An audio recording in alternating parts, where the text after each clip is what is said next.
പിതാവ് എന്തോന്നാണ് യേശു, പിതാവ് എന്തോന്നാണ്, പരിശുദ്ധാത്മാവ് എന്തോന്നാണെന്ന് പലർക്കും അറിയത്തില്ല. എവിടെയായിട്ട് സ്വത്രം ഇത് ഓരോരുത്തരും പല രീതിയിലുള്ള ഉപദേശങ്ങൾ കൊണ്ടുവന്ന് ജനത്തെ സ്വത്രം മറ്റൊരു വഴിയിലേക്ക് സഞ്ചരിച്ചുകൊണ്ടിരിക്കുകയാണ്. അനേകർ പറയുന്നത് സ്വത്രം, പല ആൾക്കാരും പറയുന്നതെന്ന് വെച്ചാൽ സ്വത്രം ഈ സത്യസുവിശേഷം കേട്ടുകൊണ്ടിരിക്കുന്ന അനേകരെ അടുത്തൊരു തലത്തിലേക്ക് കൊണ്ടുപോകുന്ന സുവിശേഷമാണെന്നാണ് പറയുന്നത്. വേറൊരു സുവിശേഷം ഗലാത്യർക്ക് ലേഖനത്തിനകത്ത് പറയുന്നുണ്ട്, മറ്റൊരു സുവിശേഷം. നമ്മൾ തിരിഞ്ഞു പോകരുത്, നമ്മൾ സത്യസുവിശേഷത്തിൽ വേണം നിൽക്കാൻ. അല്ലെങ്കിൽ ഓടിയതെല്ലാം വൃഥാവാകും. ഹല്ലേലൂയ. ഒറ്റ ദൈവത്തിൽ 3 വ്യക്തിത്വങ്ങൾ. ഒറ്റ ദൈവത്തിൽ എത്ര വ്യക്തിത്വമുണ്ട്? 3 വ്യക്തിത്വങ്ങൾ. ഒരു വ്യക്തി ഏതാണ്? പിതാവ്. അടുത്ത വ്യക്തി പുത്രൻ. അടുത്ത വ്യക്തി ശ്രദ്ധിച്ചേ, പിതാവ്, പുത്രൻ, പരിശുദ്ധാത്മാവ്, അകത്ത് ദൈവം. ഇതെല്ലാം കൂടെ ചേർന്നാണെന്ന് തോന്നുന്നു. എനിക്ക് പടം വരയ്ക്കണമെന്നുണ്ട്. ആ ബോർഡൊക്കെ അവിടെ കൊണ്ട് വെച്ച് ഇത് എവിടെ വരച്ച് വെച്ചിട്ട് എല്ലാം നോട്ട് ചെയ്ത് വെച്ചിരിക്കുക. സ്വാതന്ത്ര്യം. അപ്പോൾ ഇതിനകത്ത് ദൈവം, പിതാവ്, പുത്രൻ, പരിശുദ്ധാത്മാവ്. ഇത് അവിടുന്ന് വിട്ടിട്ടല്ല. നിങ്ങൾക്ക് മനസ്സിലായോ? ഒറ്റ ദൈവത്തിൽ 3 വ്യക്തിത്വങ്ങൾ. എങ്ങനെ? ശ്രദ്ധിച്ച് കേട്ടെ. ഒറ്റ ദൈവത്തിൽ 3 വ്യക്തിത്വങ്ങൾ. പക്ഷേ ഈ 3 വ്യക്തിത്വങ്ങളും ആരാണ്? പിതാവ് ദൈവമാണ്, പുത്രൻ ദൈവമാണ്, പരിശുദ്ധാത്മാവ് ദൈവമാണ്. അപ്പോഴും പിതാവ്, പുത്രൻ, പരിശുദ്ധാത്മാവ് ദൈവം. ഇത് 3ആയിട്ട് പോയ 3ആയിട്ട് കീറി വെച്ചിരിക്കുകയാണോ? അല്ല, ഒന്നായിട്ടല്ലേ ഇരിക്കുന്നത്. മനസ്സിലാവുന്നുണ്ടോ ഇല്ലേ? ഒന്നായിട്ടല്ലേ ഇരിക്കുന്നത്. പിതാവ്, നിങ്ങൾ മറക്കല്ല, വിരൽ ഓർത്താലും മതി, കൈ ഓർത്താലും മതി. പിതാവ്, പുത്രൻ, പരിശുദ്ധാത്മാവ്, അകത്ത് ദൈവം. മാറിയിട്ടല്ല. ഒറ്റ ദൈവം. ഒറ്റ ദൈവത്തിൽ 3 വ്യക്തിത്വങ്ങൾ. 3 വ്യക്തിത്വങ്ങൾ. എങ്ങനെ? ഒറ്റ ദൈവത്തിൽ 3 വ്യക്തിത്വങ്ങൾ. 3 വ്യക്തിത്വങ്ങളിലും ആരുണ്ട്? പിതാവുണ്ട്, പുത്രനുണ്ട്, പരിശുദ്ധാത്മാവ്. ദൈവം ഏകനാണ്. ഏക ദൈവത്തിൽ 3 വ്യക്തിത്വങ്ങൾ. ആരൊക്കെ? പിതാവ്, പുത്രൻ, പരിശുദ്ധാത്മാവ്. മൊത്തമാണെന്തോന്ന്? ദൈവം. ഒറ്റ ദൈവമേ ഉള്ളൂ. ഒറ്റ ദൈവത്തിൽ 3 വ്യക്തിത്വങ്ങൾ. പക്ഷെ 3ഉം ദൈവമാണ്. പിതാവ് ദൈവം, പുത്രനായ ദൈവം, പരിശുദ്ധാത്മാവായ ദൈവം. മനസ്സിലായോ? പിതാവായ ദൈവം, പുത്രനായ ദൈവം, പരിശുദ്ധാത്മാവായ ദൈവം. പക്ഷെ ഇരിക്കുന്ന എങ്ങനെയാ? നിങ്ങൾക്ക് മനസ്സിലായോ? ഇരിക്കുന്നത് എങ്ങനെയാ? കാര്യം പിടി കിട്ടിയോ? 3ഉം ഒരുമിച്ചാണ് ഇരിക്കുന്നത്. 3 ദൈവങ്ങൾ അല്ല. പിന്നെ ഏക ദൈവമേ ഉള്ളൂ. ഒറ്റ ദൈവമേ ഉള്ളൂ. മറക്കരുത്. ഹല്ലേലൂയ. ബഹുദൈവങ്ങളില്ല. പിന്നെയോ ഏക ദൈവം, ഒറ്റ ദൈവമേ നമുക്കുള്ളൂ. ദൈവത്തിന് സ്തോത്രം. അപ്പോൾ ഇന്ന് അനേകരെ ചിന്തയെന്ന് പറഞ്ഞാൽ ദൈവത്തിൻ്റെ വചനത്തിനേക്കാളും മനുഷ്യൻ്റെ ബുദ്ധിയും അതിനുള്ള പ്രാധാന്യം നൽകി സൃഷ്ടികളായ നമ്മൾ ദൈവത്തെക്കാളും ഉപരി പരിജ്ഞാനം ഉള്ളവരായി നടിക്കുവാൻ പോകുമ്പോഴാണ് ഈ വിഷയം മനസ്സിലാക്കാൻ വളരെ ബുദ്ധിമുട്ടുണ്ടാക്കുന്നത്. ഹല്ലേലൂയ. കൂടുതൽ പഠിക്കാൻ പോകും. പഠിച്ച് ഒന്നുമില്ലാതായി. സ്തോത്രം. ഞാൻ ഈ പറഞ്ഞ ഒറ്റ ദൈവത്തിൽ ഒറ്റ ദൈവം 3 വ്യക്തിത്വങ്ങൾ. പിതാവ്, പുത്രൻ, പരിശുദ്ധാത്മാവ്. പിതാവായ ദൈവം, പുത്രന ദൈവം, പരിശുദ്ധാത്മാവ് ദൈവം. മനസ്സിലായോ? ആയോ ഇല്ലേ? ഇനി എവിടെ പോയാലും തെറ്റരുത്. സ്തോത്രം. സകല പെന്തക്കോസ്തുകാരും, ബ്രദറൻ ചർച്ചുകാർ, ECI, CSI, RC, യാക്കോബായക്കാർ, ഇവരെല്ലാവരും വിശ്വസിക്കുന്നത് ഇതിലാണ്. ഇന്ന് ഈ 2000 വർഷങ്ങൾ കൊണ്ട് കർത്താവ് അഭിഷേകം ചെയ്ത് ഭൂമിയിലാക്കിയ, കർത്താവിൻ്റെ വേല ചെയ്ത ദൈവവേലക്കാർക്ക് ദൈവം വെളിപ്പെടുത്തി കൊടുത്തതും വചനത്തിൽ തെളിവുണ്ട്. വചനം അനുസരിച്ചും വചനത്തിൻ്റെ വാക്കുകളെ അരക്കിട്ട് ഉറപ്പിച്ച് സ്വത്രം ഏക ദൈവം എന്നുള്ള വചനം മാറാതെ, പിന്നെ പിതാവ് ആര്, പുത്രനായത്, പരിശുദ്ധാത്മാവ് ആരെന്ന് വ്യക്തവും സ്പഷ്ടവുമായിട്ട് അരക്കിട്ടുറപ്പിച്ച് വച്ചിരിക്കുന്നതാണ് ഈ ഞാൻ ഇപ്പോൾ പറഞ്ഞത്. പിതാവായ ദൈവം, പുത്രനായ ദൈവം, പരിശുദ്ധാത്മാവ് ദൈവം. പിന്നെ ഇതെല്ലാം ദൈവമാണ്. ഒറ്റ ദൈവമേ ഉള്ളൂ. 3 വ്യക്തിത്വങ്ങളാണ്. പിതാവായ ദൈവം ഒരു വ്യക്തിത്വം, പുത്രനായ ദൈവം ഒരു വ്യക്തിത്വം, പരിശുദ്ധാത്മാവ് ദൈവം ഒരു വ്യക്തിത്വം. എൻ്റെ മേൽ ദേഹി, ആത്മാവുണ്ട്. എൻ്റെ മേൽ ദേഹമുണ്ട്. ഒരു മനുഷ്യൻ്റെ മേൽ എന്തൊക്കെ ഉണ്ട്? ദേഹമുണ്ട്, ദേഹിയുണ്ട്, ആത്മാവുണ്ട്. ശ്രദ്ധിക്കുന്നുണ്ടോ? സ്തോത്രം. അപ്പോൾ ഈ ഒരു വിശ്വാസമാണ് ഈ ലോകത്തിലുള്ള കൾട്ടുകളെ, ഇപ്പോൾ ഇറങ്ങിയ കൾട്ടുകളെ പോയിട്ട് ബാക്കിയുള്ള എല്ലാ ഡിനോമിനേഷനുള്ള ചർച്ചുകളും പെന്തക്കോസ്തിൻ്റെ മുഴുവൻ ചർച്ചുകൾ, ബ്രദറൻ ചർച്ച് ഉൾപ്പെടെ, ബ്രദറൻ ചർച്ചിൽ പരിശുദ്ധാത്മാവിന് അവർ വിലക്കുണ്ട്. സ്വത്രം.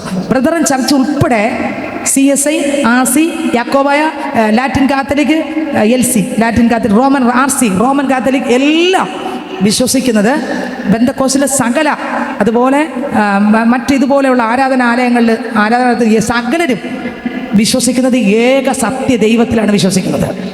ദൈവം ഏകൻ. ഹല്ലേലൂയ. അപ്പോൾ നമ്മളത് മനസ്സിലായിക്കൊള്ളണം. സ്തോത്രം. ദൈവം ഒരു ദൈവം മാത്രമേ, there is only one God, ഒറ്റ ദൈവം മാത്രമേ ഉള്ളൂ. അപ്പോൾ 4 കാര്യം ഞാൻ പറഞ്ഞു. കർത്താവാകുന്ന ദൈവം ആരെന്ന് അറിഞ്ഞില്ലെങ്കിൽ രക്ഷിപ്പില്ല. ദൈവത്തെ അറിഞ്ഞില്ലെങ്കിൽ എന്തില്ല? രക്ഷിപ്പില്ല. ഒന്നാമത്തെ കാര്യം, ഒറ്റ ദൈവം മാത്രമേ ഉള്ളൂ. ഒന്നാമത്തെ കാര്യം, ഒരു ദൈവം മാത്രമേ ഉള്ളൂ. രണ്ടാമത് എഴുതണം, ഏക ദൈവത്തിൽ 3 വ്യക്തികൾ. ഏക ദൈവത്തിൽ 3 വ്യക്തികൾ. അടുത്ത് മൂന്നാമത് എഴുതണം, അവർ 3 പേരിൽ തന്നെ വ്യത്യാസമുണ്ട്. ഈ 3 പേരിൽ എന്തുണ്ട്? വ്യത്യാസമുണ്ട്.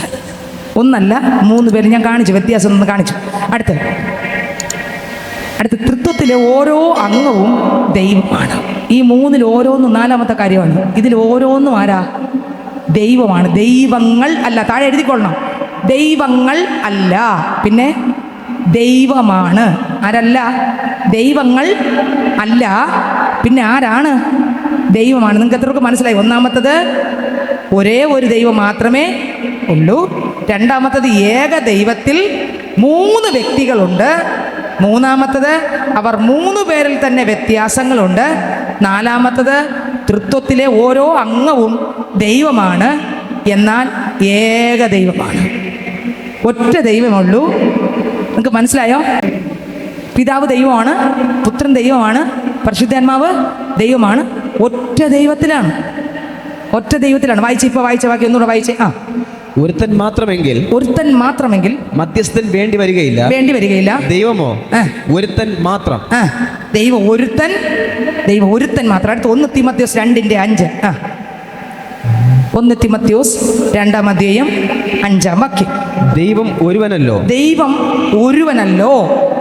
ദൈവത്തിനും മനുഷ്യർക്കും മധ്യസ്ഥനും ഒരുവൻ. അപ്പോ ദൈവം ഒരുവനാണ്, മധ്യസ്ഥനും ഒരുവനാണ്. അടുത്ത് ദൈവം ഒരുവനല്ലോ. എനിക്ക് ദൈവം ഒരുവൻ എന്നുള്ളത് തെളിയിക്കണം. ഇവിടെ വായിച്ച അടുത്ത് സങ്കീർത്തനം 86:10.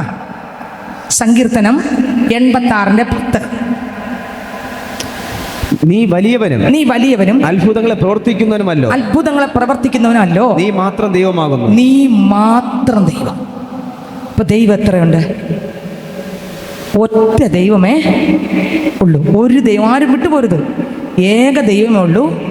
ഏക ദൈവത്തിൽ 3 വ്യക്തിത്വങ്ങളുണ്ട്. 3 വ്യക്തിത്വത്തിൽ ഒന്ന് പിതാവ്, പുത്രൻ, പരിശുദ്ധാത്മാവ്. ഈ 3 വ്യക്തിത്വങ്ങളും പിതാവായ ദൈവമാണ്, പുത്രനായ ദൈവമാണ്, പരിശുദ്ധാത്മാവ് ദൈവമാണ്. ദൈവങ്ങൾ അല്ല, ഒറ്റ ദൈവം. നിങ്ങൾക്ക് മനസ്സിലാവുന്ന എന്തിനാണ് റിപ്പീറ്റ് ചെയ്യുന്നറിയാമോ? ഇത് അറിഞ്ഞില്ലെങ്കിൽ നമ്മൾ പോക്ക്. സ്വാതന്ത്ര്യം. ഈ വചനം അറിഞ്ഞാലേ നമുക്ക് രക്ഷിപ്പ് പൂർണ്ണമാക്കാൻ പറ്റൂ. യേശു ആരാണെന്നറിയാം. രക്ഷിപ്പ് എങ്ങനെ പറ്റും? ദൈവത്തിന് സ്വാതന്ത്ര്യം. തെറ്റിപ്പോരുത്. അപ്പോൾ എങ്ങനെ പറഞ്ഞു? ഒറ്റ ദൈവമേ ഉള്ളൂ. രണ്ടാമത്തെ കാര്യം, ഏക ദൈവത്തിൽ എത്ര വ്യക്തിത്വം ഉണ്ടെന്ന് പറഞ്ഞു. ഒന്നാമത്തെ കാര്യം, ദൈവം ഒരുവൻ മാത്രം. അതിൻ്റെ വചനം ഇപ്പോൾ മനസ്സിലായോ? 2, ഒരു ദൈവത്തിൽ എത്ര വ്യക്തിത്വം ഉണ്ടെന്ന് പറഞ്ഞു. 3 വ്യക്തിത്വം. വായിച്ചേ ഉൽപ്പത്തി പുസ്തകം 1:26. എല്ലാം വായിച്ചേ. ഇസ്രായേലേ കേൾക്ക, യഹോവ നമ്മുടെ ദൈവമാകുന്നു. യഹോവ ഏകൻ തന്നെ. യഹോവ ആരാണ്? ഏകൻ. ഈ വചനത്തെ ഖണ്ഡിക്കാൻ പറ്റുമോ ആർക്കെങ്കിലും? അപ്പോ ഒന്നുകൂടെ വായിച്ചേ. ആവർത്തന പുസ്തകം. അകത്തിറങ്ങണം. ഇത് അകത്തിറങ്ങണം. ഇസ്രായേലേ കേൾക്ക, യഹോവ നമ്മുടെ ദൈവമാകുന്നു. യഹോവ ഏകൻ തന്നെ. ഒറ്റ ദൈവമേ ഉള്ളൂ. അടുത്തിന് വായിച്ചേ. 1 കൊരിന്ത്യർ 8:6 വാക്യം. 1 കൊരിന്ത്യർ 8:6 വാക്യം. പിതാവായ ഏകദൈവമേ നമുക്കുള്ളൂ. പിതാവായ എത്ര ദൈവമുണ്ട്? ഇതിനെ ഖണ്ഡിക്കാൻ പറ്റുമോ? മറക്കല്ലേ ഈ വചനമൊന്നും. അതുകൊണ്ടാണ് ആകാശവും ഭൂമി മാറിപ്പോയാലും തിരുവചനത്തിന്റെ വള്ളിക്കോ പുള്ളിക്കോ മാറ്റമുണ്ടോ? ഇല്ല. വായിച്ചേ. ഒന്നുകൂടെ വായിച്ചേ. 1 കൊരിന്ത്യർ 8:6. പിതാവായ ഏകദൈവമേ നമുക്കുള്ളൂ. കണ്ടോ? അടുത്ത് ഗലാത്യർ 3:20 വായിച്ചേ. ഗലാത്യർക്ക് എഴുതിയ ലേഖനം 3:20 വാക്യം.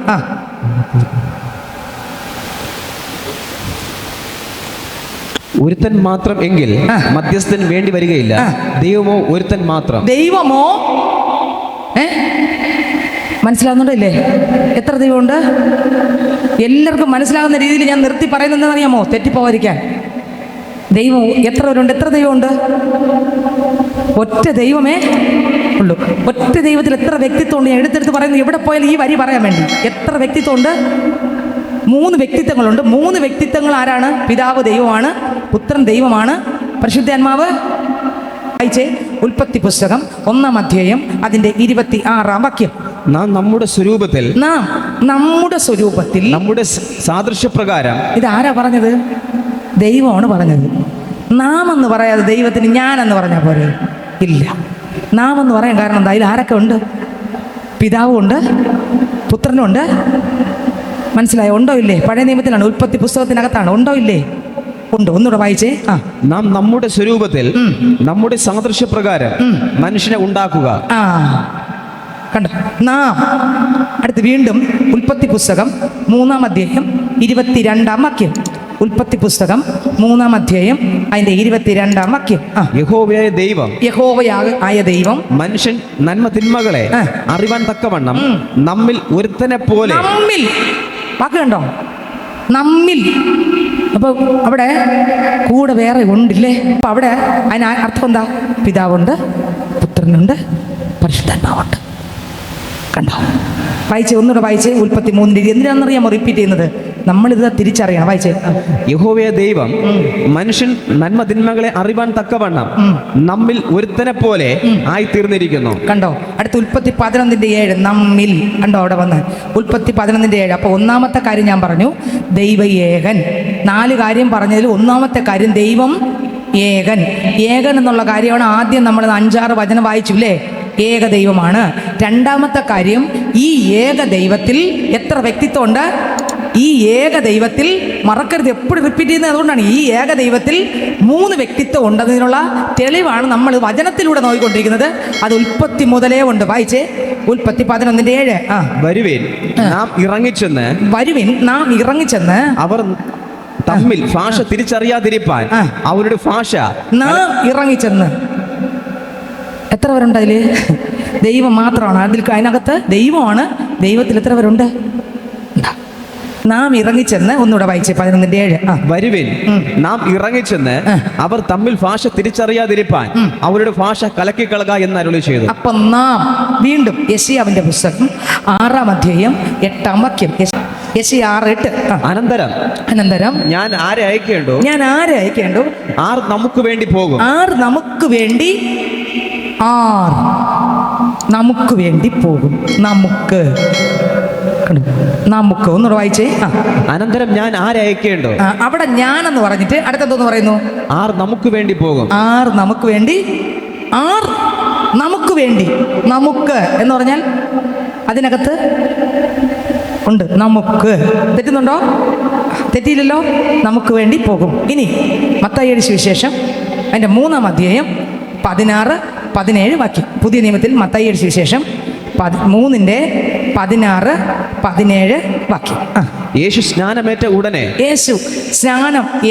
ഉടനെ വെള്ളത്തിൽ നിന്ന് കയറി അപ്പോൾ സ്വർഗം തുറന്നു. ദൈവാത്മാവ് പ്രാവെന്ന പോലെ ഇറങ്ങി തന്റെ മേൽ വരുന്നത് അവൻ കണ്ടു. ഇവൻ എന്റെ പ്രിയപുത്രൻ, ഇവനിൽ ഞാൻ പ്രസാദിച്ചിരിക്കുന്നു എന്ന് സ്വർഗത്തിൽ നിന്ന് ഒരു ശബ്ദം ഉണ്ടായി. അവിടെ എത്ര പേരുണ്ട്? യേശു വെള്ളത്തിനകത്ത് കയറി. പരിശുദ്ധാത്മാവ് സ്വർഗത്തിൽ ഇറങ്ങി യേശുവിന്റെ മേൽ. 2 വ്യക്തിത്വമായ. 3-ാമത്തത് പിതാവ് മുകളിൽ നിന്ന്. 3 വ്യക്തിത്വമായ ഇല്ലേ? ഒന്നുകൂടെ വായിച്ചേ. യേശു സ്നാനമേറ്റ ഉടനെ വെള്ളത്തിൽ നിന്ന് കയറി അപ്പോൾ സ്വർഗം തുറന്നു. ദൈവാത്മാവ് പ്രാവെന്ന പോലെ ഇറങ്ങി തന്റെ മേൽ വരുന്നത് അവൻ കണ്ടു. ഇവൻ എന്റെ പ്രിയപുത്രൻ, ഇവനിൽ ഞാൻ പ്രസാദിച്ചിരിക്കുന്നു എന്ന് സ്വർഗത്തിൽ നിന്നൊരു ശബ്ദവും ഉണ്ടായി. നേരത്തെ നാം എന്ന് പറഞ്ഞതിലെല്ലാം ഈ 3 ഒരുമിച്ചുണ്ടായിരുന്നെങ്കിൽ ഇവിടെ ഇതാ 3 വ്യക്തിത്വങ്ങളായിട്ട് നിന്ന്. നിങ്ങൾക്ക് മനസ്സിലാകുന്നുണ്ടോ ഇല്ലേ? 3 വ്യക്തിത്വങ്ങളായിട്ട് നിന്ന് പ്രവർത്തിക്കുകയാണ്. കാര്യം മനസ്സിലാകുന്നുണ്ടോ ഇല്ലേ? മൂന്ന് വ്യക്തിത്വങ്ങളായിട്ട് നിന്ന് പ്രവർത്തിക്കുകയാണ്. വീണ്ടും വായിക്കുമ്പോൾ മത്തായി സുവിശേഷം 28 19 വാക്യം. മത്തായി 28 19 വാക്യം. ആകയാൽ നിങ്ങൾ പുറപ്പെട്ട് പിതാവിന്റെയും പുത്രന്റെയും പരിശുദ്ധാത്മാവിന്റെ നാമത്തിൽ സ്നാനം കഴിപ്പിച്ചു ഞാൻ നിങ്ങളോട് കൽപ്പിച്ചതൊക്കെയും പ്രമാണിപ്പാൻ തക്കവണ്ണം ഉപദേശിച്ചും കൊണ്ട് സകല ജാതികളെയും ശിഷ്യരാക്കിക്കൊള്ളുവിൻ. ഞാനോ ലോക അവസാനത്തോളം എല്ലാ നാളും നിങ്ങളോട് കൂടെ ഉണ്ട് എന്ന് അരുളി ചെയ്തു. അപ്പൊ ഇതിൽ എത്ര പേരുണ്ട്? പിതാവ്, പുത്രൻ, പരിശുദ്ധാത്മാവ്. ഇതിലെത്ര പേരുണ്ട്?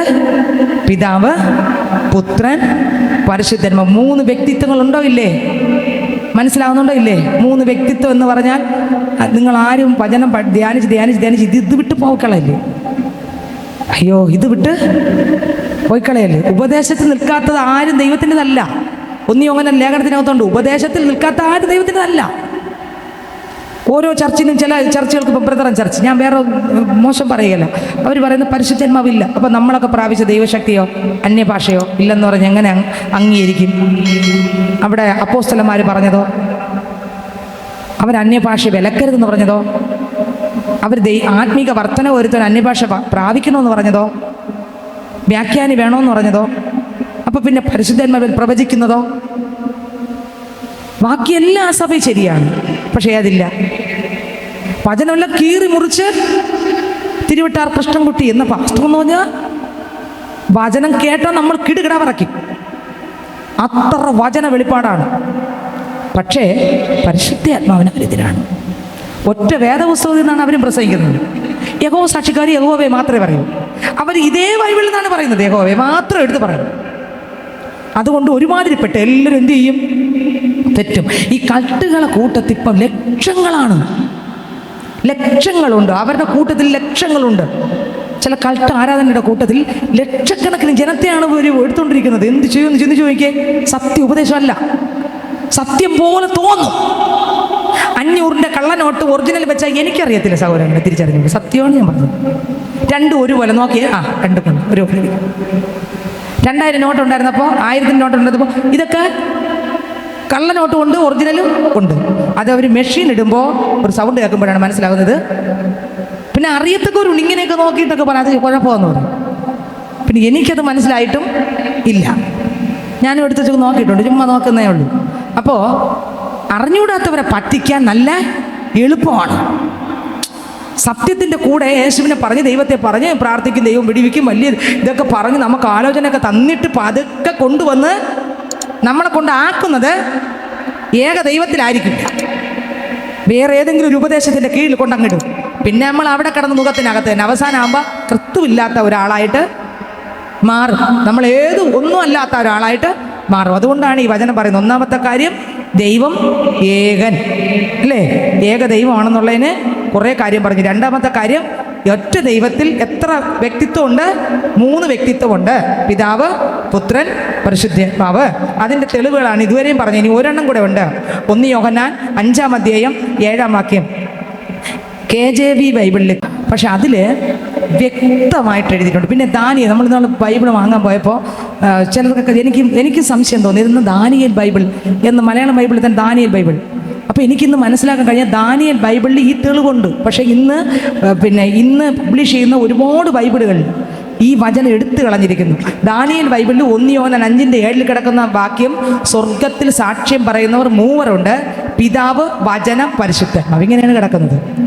അതുപോലെ KJV ബൈബിളിൽ, ഇംഗ്ലീഷ് ബൈബിളിൽ വ്യക്തമായിട്ട് ഈ മൂന്ന് വ്യക്തിത്വങ്ങളെ കുറിച്ച് കൊടുത്തിട്ടുണ്ട്. KJV ബൈബിളിൽ നിങ്ങൾ വചനം. പക്ഷെ നമ്മുടെ കയ്യിലിരിക്കുന്ന മലയാളം ബൈബിളുകളിലെല്ലാം ഏതൊക്കെയോ പല മാറ്റങ്ങളും ഇതിനകത്തുണ്ട്. ദൈവത്തിന് സ്തോത്രം. അപ്പോൾ അതിനകത്ത് 1 യോഹന്നാൻ ലേഖനം 5:7 പറയുന്നത്, സ്വർഗത്തിൽ സാക്ഷ്യം പറയുന്നവർ 3 ഉണ്ട്. വ്യക്തമായിട്ട് എഴുതിയിരിക്കുക, പിതാവ്, വചനം, പരിശുദ്ധാത്മാവ്. ഇവിടെ വചനം എന്ന് പറയുന്നത് സ്തോത്രം യേശുവിനെ കുറിച്ചാണ്. വചനമെന്ന് വചനം ആരാണ്? യേശുവാണെന്ന് വെളിപ്പാട് പുസ്തകത്തിനകത്ത് എഴുതിയിട്ടുണ്ട്. വചനം ആരാണെന്ന് വെളിപ്പാട് പുസ്തകത്തിനകത്ത് എഴുതിയിട്ടുണ്ട്. അപ്പോൾ വചനം ആരാണ്? യേശു ക്രിസ്തുവാണ് വചനം. അപ്പോൾ ഇവിടെ 3 വ്യക്തമായിട്ട്, 1 യോഹന്നാൻ 5:7 ദാനിയേൽ ബൈബിൾ, അത് മലയാളം ബൈബിൾ കിട്ടും, ദാനിയേൽ ബൈബിൾ. അപ്പോൾ നമ്മൾ ഒന്നാമത് പഠിച്ചു ദൈവം ഏകൻ. രണ്ടാമത് നമ്മൾ ധ്യാനിച്ചു എന്തോന്നാണ് ദൈവത്തിൽ, ഏകദൈവത്തിൽ 3 വ്യക്തിത്വങ്ങൾ. എത്ര വ്യക്തിത്വങ്ങളുണ്ട്? 3 വ്യക്തിത്വങ്ങൾ ഉണ്ട്. മൂന്നാമത് എല്ലാം നോട്ട് ചെയ്ത് വെച്ചിരിക്കുക. മൂന്നാമത് ഈ 3 പേരിലും വ്യത്യാസമുണ്ട്. 3 പേരിൽ എന്തുണ്ട്? വ്യത്യാസങ്ങളുണ്ട്. ശ്രദ്ധിച്ച്, 3 പേരിൽ എന്തുണ്ട്? വ്യത്യാസമുണ്ട്. യോഹന്ന സുവിശേഷം 14:28 വാക്യം വായിച്ചേ. യോഹന്ന സുവിശേഷം 14:28 വായിച്ചേ. ഞാൻ പോകുകയും നിങ്ങളുടെ അടുക്കൽ മടങ്ങി വരികയും ചെയ്യുമെന്ന് ഞാൻ നിങ്ങളോട് പറഞ്ഞത് കേട്ടുവല്ലോ. നിങ്ങൾ എന്നെ സ്നേഹിക്കുന്നു എങ്കിൽ ഞാൻ പിതാവിന്റെ അടുക്കൽ പോകുന്നതിനാൽ നിങ്ങൾ സന്തോഷിക്കുമായിരുന്നു. പിതാവ് എന്നേക്കാൾ വലിയവനല്ലോ. അപ്പൊ പിതാവ് എന്നേക്കാൾ, അപ്പൊ അവിടെ എത്ര വ്യക്തിത്വം ഉണ്ട്? പിതാവുണ്ട്, പുത്രനുണ്ടല്ലേ? ഉണ്ടോ ഇല്ലേ? ഉണ്ട്. ഉണ്ടോ ഇല്ലേ? അപ്പൊ വ്യത്യാസമുണ്ട്. ഒന്നുകൂടെ വായിച്ചേ. വ്യത്യാസമുണ്ട്. ഞാൻ പോകുകയും നിങ്ങളുടെ അടുക്കൽ മടങ്ങി വരികയും ചെയ്യുമെന്ന് ഞാൻ നിങ്ങളോട് പറഞ്ഞത് കേട്ടുവല്ലോ.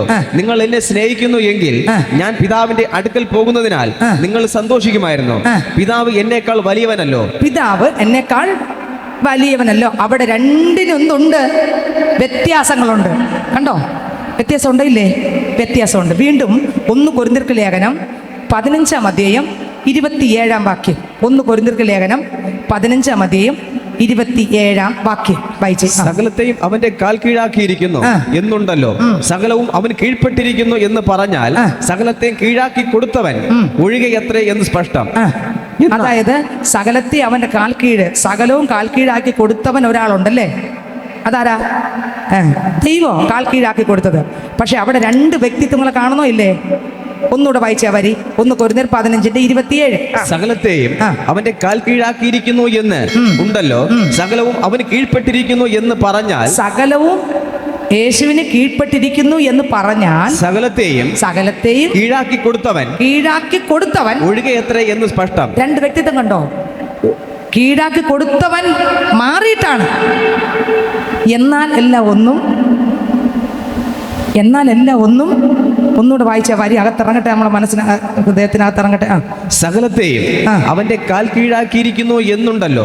സകലവും അവന് കീഴ്പ്പെട്ടിരിക്കുന്നു എന്ന് പറഞ്ഞാൽ സകലത്തെയും കീഴാക്കി കൊടുത്തവൻ ഒഴികെയത്രേ എന്ന് സ്പഷ്ടം. അപ്പോ ഈ 3 പേരിൽ വ്യത്യാസങ്ങളുണ്ടെന്ന് പറഞ്ഞപ്പോൾ പിതാവിന്റെ വ്യത്യാസം കണ്ടല്ലോ, പുത്രന്റെ വ്യത്യാസം കണ്ടല്ലോ എന്ന് പറഞ്ഞാൽ 2 നിൽക്കുന്നതല്ല അതിന്റെ അർത്ഥം. നമുക്ക് മനസ്സിലാകുന്നുണ്ടോ ഇല്ല? 2 നിൽക്കുന്നതാണോ അർത്ഥം? അല്ല, തെറ്റിപ്പോരുത്. എബ്രായർക്ക് ലേഖനം 2:11 വായിച്ചേ. എബ്രായർക്ക് ലേഖനം 2:11. വിശുദ്ധീകരിക്കുന്നവനും വിശുദ്ധീകരിക്കപ്പെടുന്നവർക്കും എല്ലാം ഒരുവനല്ലോ പിതാവ്. എല്ലാം ഒരുവനല്ലോ. അടുത്ത വരി. അത് ഹേതുവായി അവൻ അവരെ സഹോദരന്മാർ എന്ന് വിളിപ്പാൻ ലജ്ജിക്കാതെ ഞാൻ നിന്റെ നാമത്തെ എന്റെ സഹോദരന്മാരോട് കീർത്തിക്കും, സഭാമത്തെ ഞാൻ നിന്നെ സ്തുതിക്കും എന്ന് ഞാൻ അവനിൽ ആശ്രയിക്കുമെന്ന് ഇതാ ഞാനും ദൈവം എനിക്ക് തന്ന മക്കളും എന്ന് പറയുന്നു. വായിച്ച് അത് അതിന് മനസ്സിലാക്കുമ്പോ ഇവിടെ പിതാവും പുത്രനുമായ യേശുക്രിസ്തുവിന് പിതാവ് എങ്ങനെ പിതാവായിരിക്കുന്നു എന്നുള്ള അർത്ഥത്തിലല്ല. ഇപ്പം നമ്മൾ ഈ ഭൂമിയിൽ നമ്മൾ ജീവിക്കുമ്പോൾ നമ്മളെ കുടുംബജീവിതത്തിനകത്ത് നമുക്ക് ജനിക്കുന്ന മക്കൾ നമുക്കറിയാതെ, നമ്മുടെ പിതാവിനും മാതാവിനും വ്യത്യാസമുണ്ട്. പിതാവായ ദൈവം തൻ്റെ പുത്രനായ യേശു എന്ന് പറയുമ്പോൾ പുത്രൻ എന്ന വാക്കിന് നാം ഈ ലോകത്തിൽ പറയുന്നത് പോലെ പിതാവിനും മാതാവിനും ഉണ്ടാകുന്ന പുത്രൻ എന്ന അർത്ഥത്തിലല്ല യേശുവിനെ പിതാവും പുത്രനും എന്ന് പറയുന്ന ആ അർത്ഥത്തിലല്ല.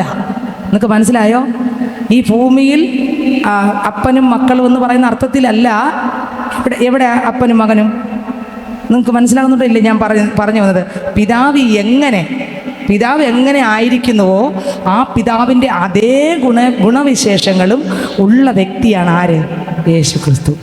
പിതാവിന് എന്തെല്ലാം ഗുണമുണ്ടോ അതെല്ലാം ആർക്കുണ്ട്?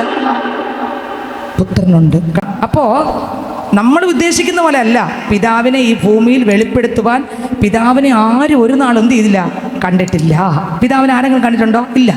ജഡശരീരത്തിൽ വെളിപ്പെട്ടിട്ടില്ല. അതുകൊണ്ട് തന്നെ ഈ പിതാവിനെ നമ്മൾ അറിയണം. അതിന് പിതാവിൻ്റെ അതേ ഗുണവിശേഷങ്ങളോ അല്ലെങ്കിൽ അതേ ഫീച്ചേഴ്സ്, പിതാവ് നിത്യത മുഴുവൻ ഉള്ള ഒരു വ്യക്തിയാണ് പിതാവ്. അതുപോലെ തന്നെ പുത്രനും, പിതാവ് സർവജ്ഞാനിയാണ്, അതുപോലെ പുത്രന് സർവജ്ഞാനിയാണ്. പിതാവ് സർവ്വവ്യാപിയാണ്, അതുപോലെ അതുപോലെ പുത്രന് സർവ്വവ്യാപിയാണ്. പിതാവ് സർവശക്തനും സർവജ്ഞാനി സർവ്വവ്യാപി ആയതുപോലെ പുത്രനും അതേ ഗുണങ്ങളുണ്ട്. നിങ്ങൾക്ക് മനസ്സിലായോ? പിതാവ് എന്താണോ അത് തന്നെയാണ് ആരും. പിതാവിന് നോക്കിക്കേ, നമുക്കറിയാം യേശുക്രിസ്തു ഈ ഭൂമിയിൽ ജീവിച്ചപ്പോൾ നമുക്കറിയാം യേശുക്രിസ്തുവിന് കടലിൻ്റെ പുറത്തൂടെ നടക്കാൻ പിതാവിന് നടക്കാൻ പറ്റും. യേശുക്രിസ്തുവിന് വാതിൽ തുറന്നു കൊടുക്കണ്ട, പിതാവിന് തുറന്ന്.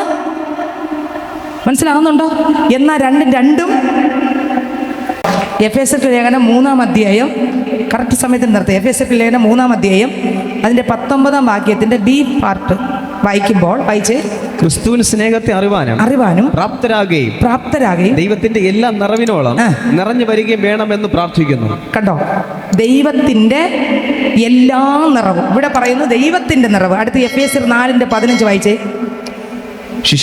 ശിശുക്കൾ ആയിരിക്കാതെ സ്നേഹത്തിൽ സത്യം സംസാരിച്ചുകൊണ്ട് ക്രിസ്തു എന്ന തലയോളം സകലത്തിലും വളരുവാൻ ഇടയാകും. സകലത്തിലും വളരുവാൻ ഏതിന്റെ? ക്രിസ്തു എന്ന തല. മറ്റേതാ? ദൈവത്തിന്റെ. ഇത് ക്രിസ്തുവിന്റെ. മനസ്സിലായോ? ദൈവത്തിന് ഞാൻ പറഞ്ഞതെന്ന് പറഞ്ഞാൽ വേറെ ഒന്നുമല്ല, യേശുവും ദൈവവും എന്ന് പറയുന്ന രണ്ട് രീതിയിൽ പോവുകയല്ല. ഏക ദൈവത്തിൽ 3 വ്യക്തിത്വങ്ങളാണ്. 3 വ്യക്തിത്വങ്ങളിലൂടെ വരുന്ന കാര്യങ്ങളും 3 കാര്യങ്ങളാണ്. അതുകൊണ്ടാണ് ഞാൻ പറഞ്ഞത്, ചിന്തിക്കും, പുത്രൻ കൽപ്പിക്കും, പരിശുദ്ധാത്മാവ് ചെയ്യും. 3 ഡ്യൂട്ടിയാണ്. പിതാവ് ഒരു കാര്യം തീരുമാനിക്കും, പുത്രൻ എന്ത് ചെയ്യും? അതിനെ കൽപ്പിക്കും. പരിശുദ്ധാത്മാവ് എന്ത് ചെയ്യും? ഒന്നിലാണ്. നമ്മളിൽ ദേഹവും ദേഹിയും ആത്മാവും ഉണ്ട്.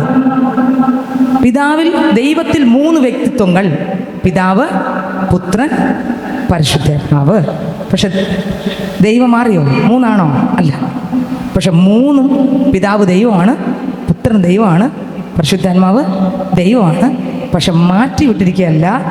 പിന്നെ ഏക സത്യ ദൈവമേ ഉള്ളൂ, ഒറ്റ ദൈവമേ ഉള്ളൂ. സ്തോത്രം. അപ്പോൾ ഇവിടെ നമ്മൾ എബ്രായർക്ക് ലേഖനം 5:5 വായിക്കുമ്പോൾ വായിച്ച് 5:5 വായിക്കുമ്പോൾ എബ്രായർ 5:5 വായിക്കുമ്പോൾ അവണ്ണം ക്രിസ്തു മഹാപുരോഹിതൻ ആകുവാനുള്ള വ്യത്യാസം കണ്ടോ? ഞാൻ പറഞ്ഞതിന്റെ വ്യത്യാസം കണ്ടോ? പിതാവിന്റെ വ്യത്യാസം, പുത്രന്റെ വ്യത്യാസം, പരിശുദ്ധാത്മാവ് എന്താണ് ചെയ്യുന്നത് കണ്ടോ? വ്യത്യാസം കണ്ടോ? പിതാവ് തീരുമാനിക്കുന്നു അല്ലേ, പുത്രൻ കൽപ്പിക്കുന്നു അല്ലേ, പരിശുദ്ധാത്മാവ് 3 ഒന്നിലാണ്. വായിച്ച എബ്രായർക്ക് ലേഖനം 5:5. അവണ്ണം ക്രിസ്തു മഹാപുരോഹിതൻ ആകുവാനുള്ള മഹത്വം സ്വതവേ എടുത്തിട്ടില്ല. നീ എന്റെ പുത്രൻ, ഇന്ന് ഞാൻ നിന്നെ ജനിപ്പിച്ചിരിക്കുന്നു എന്ന് അവനോട് അരുളി ചെയ്തവൻ അവന് കൊടുത്തതത്രേ. എബ്രായർ 5:5. അവണ്ണം ക്രിസ്തു മഹാപുരോഹിതൻ ആകുവാനുള്ള മഹത്വം സ്വതവേ എടുത്തിട്ടില്ല. നീ എന്റെ പുത്രൻ, ഇന്ന് ഞാൻ നിന്നെ ജനിപ്പിച്ചിരിക്കുന്നു എന്ന് അവനോട് അരുളി ചെയ്തവൻ അവന് കൊടുത്തതത്രേ. കണ്ടോ? അപ്പോ യേശുക്രിസ്തുവിനെയും പിതാവിനെയും വ്യക്തിത്വങ്ങളായിട്ട് മനസ്സിലായോ? പിതാവ് പുത്രനെ ആരാക്കി? ഇവിടെ മഹാപുരോഹിതനാക്കി. ഇനി എല്ലാവരും 5:5 ഒന്നുകൂടെ വായിച്ച് കറക്റ്റ് സമയത്തിന് നിർത്താം. അവണ്ണം ക്രിസ്തു മഹാപുരോഹിതൻ ആകുവാനുള്ള മഹത്വം സ്വതവേ എടുത്തിട്ടില്ല. നീ എന്റെ പുത്രൻ, ഇന്ന് ഞാൻ നിന്നെ ജനിപ്പിച്ചിരിക്കുന്നു എന്ന് അവനോട് അരുളി ചെയ്തവൻ അവന് കൊടുത്തതത്രേ. ഇനി യോഹന്നാൻ 14:16 വായിക്കുമ്പോൾ അതിനകത്ത് ഇവിടെ പിതാവ് വായിച്ച് 14:16. എന്നാൽ ഞാൻ പിതാവിനോട് ചോദിക്കും, അവൻ സത്യത്തിന്റെ ആത്മാവെന്ന മറ്റൊരു കാര്യസ്ഥനെ എന്നേക്ക് നിങ്ങളുടെ കൂടെ ഇരിക്കേണ്ടതിന് നിങ്ങൾക്ക് തരും. അപ്പൊ ഒറ്റ ദൈവം ഏകൻ. വായിച്ച് യോഹന്നാൻ 14:26. എങ്കിലും പിതാവ് എന്റെ നാമത്തിൽ അയപ്പാനുള്ള പരിശുദ്ധാത്മാവ് എന്ന കാര്യസ്ഥൻ നിങ്ങൾക്ക് സകലവും ഉപദേശിച്ചു തരികയും ഞാൻ നിങ്ങളോട് പറഞ്ഞതൊക്കെയും നിങ്ങളെ ഓർമ്മപ്പെടുത്തുകയും ചെയ്യും. ഇവിടെ അടുത്ത് യോഹന്നാൻ 15:26 വായിച്ച്. യോഹന്നാൻ 15:26 വായിച്ച്. ഞാൻ പിതാവിന്റെ അടുക്കൽ നിന്ന് നിങ്ങൾക്ക് അയപ്പാനുള്ള കാര്യസ്ഥനായി പിതാവിന്റെ അടുക്കൽ നിന്ന് പുറപ്പെടുന്ന സത്യാത്മാവ് വരുമ്പോൾ അവൻ എന്നെ കുറിച്ച് സാക്ഷ്യം പറയും. ഞാൻ പറഞ്ഞ 4 കാര്യത്തിൽ ഒന്നാമത്തെ കാര്യം ഒറ്റ ദൈവം മാത്രമേ ഉള്ളൂ. അത് നമ്മൾ ആദ്യം ചിന്തിച്ചു. 2, ഏക ദൈവത്തിൽ 3 വ്യക്തികൾ ഉണ്ട്. അത് നമ്മൾ ചിന്തിച്ചു. 3ാമത് ഈ 3 പേരിൽ തന്നെ 3 പേരിലും വ്യത്യാസമുണ്ട്. വ്യത്യാസമുണ്ടോ ഇല്ലേ? ഈ 3 കാര്യം ചിന്തിച്ചു. 4ാമത്തെ കാര്യം ഒന്നേ ഉള്ളൂ, തൃത്വത്തിലെ ഓരോ അംഗവും ദൈവമാണ്. അത് മാത്രം വായിച്ച് നമ്മൾ പ്രാർത്ഥിക്കും. തൃത്വത്തിലെ ഓരോ അംഗവും ദൈവമാണ്. എവിടെ കിടക്കുന്നു നമുക്ക് വായിക്കാം. സ്വത്രം. തൃത്വത്തിലെ നാലാമത്തെ കാര്യം, തൃത്വത്തിലെ ഓരോ അംഗവും ആരാണ്? ദൈവമാണ്. വായിച്ചേ. യോഹന്നാൻ 6:27.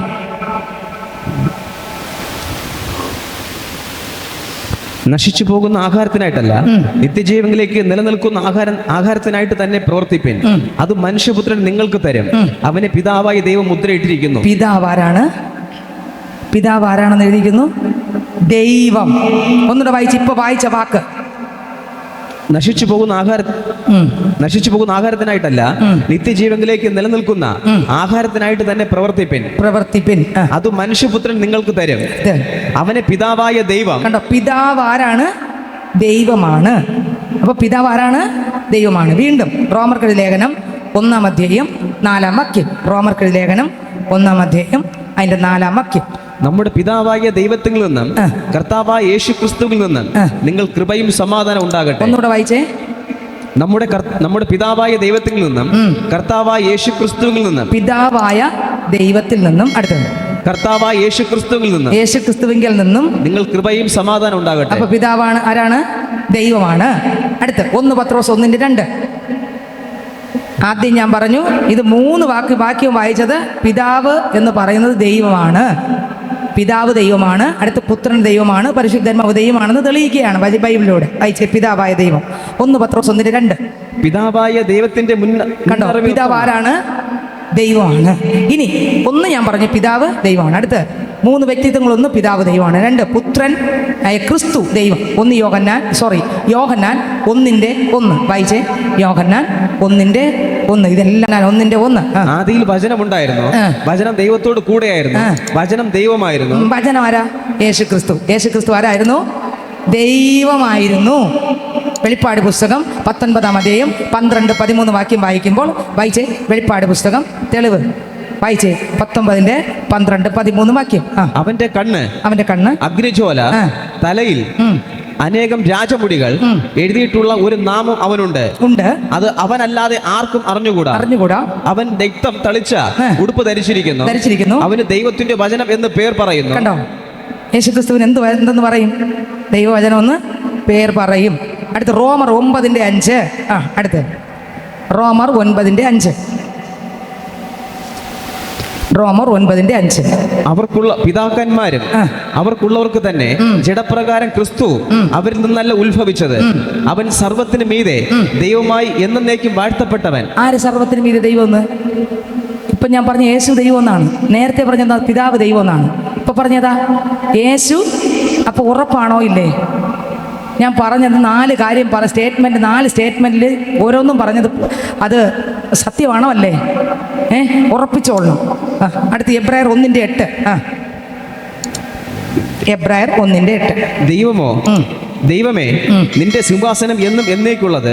നിന്റെ രാജത്വത്തിന്റെ ചെങ്കോൽ നേരുള്ള ചെങ്കോൽ. നീ നീതി ഇഷ്ടപ്പെടുകയും ദുഷ്ടതയെ ദ്വേഷിക്കുകയും ചെയ്തിരിക്കയാൽ ദൈവമേ, നിന്റെ ദൈവം നിന്റെ കൂട്ടുകാരിൽ പരമായി നിന്നെ ആനന്ദ തൈലം കൊണ്ട് അഭിഷേകം ചെയ്തിരിക്കുന്നു. യേശു ദൈവം എന്ന് കണ്ടോ? അടുത്ത് 1 യോഹന്നാൻ 5:20.